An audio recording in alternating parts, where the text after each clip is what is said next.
मी सध्या आहे नागपुरातील रवी भवन परिसरामध्ये। हिवाळी अधिवेशन संपलेलं आहे।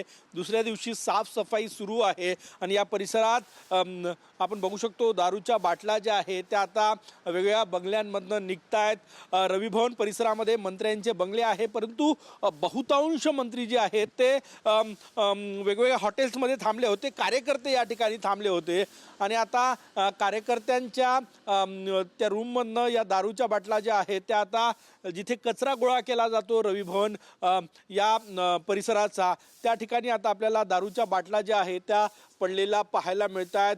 कालच नागपुरातील हिवाळी अधिवेशन संपलेलं आहे।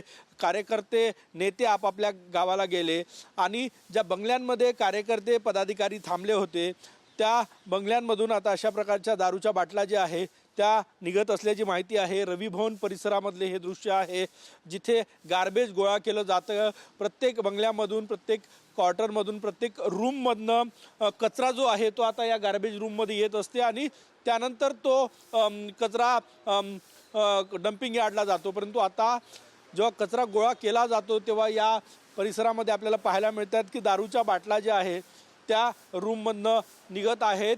सगळ्यात महत्त्वाचं म्हणजे इथे मंत्री 99% मंत्री जे आहेत ते बाहेर थांबले होते, इथे थांबले नव्हते। शिवाय काही कार्यकर्ते या ठिकाणी या परिसरात होते। आता त्याच रूममधनं अशा प्रकारच्या दारूच्या बाटल्या ज्या आहेत त्या निघत असताना आपल्याला पाहायला मिळत आहेत।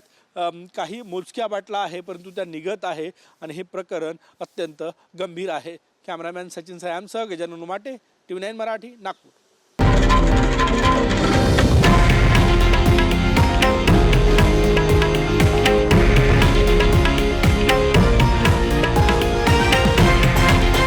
हे आहे देशातील नंबर 1 न्यूज नेटवर्क आणि आपण पाहत आहात TV9 मराठी, एकमेव।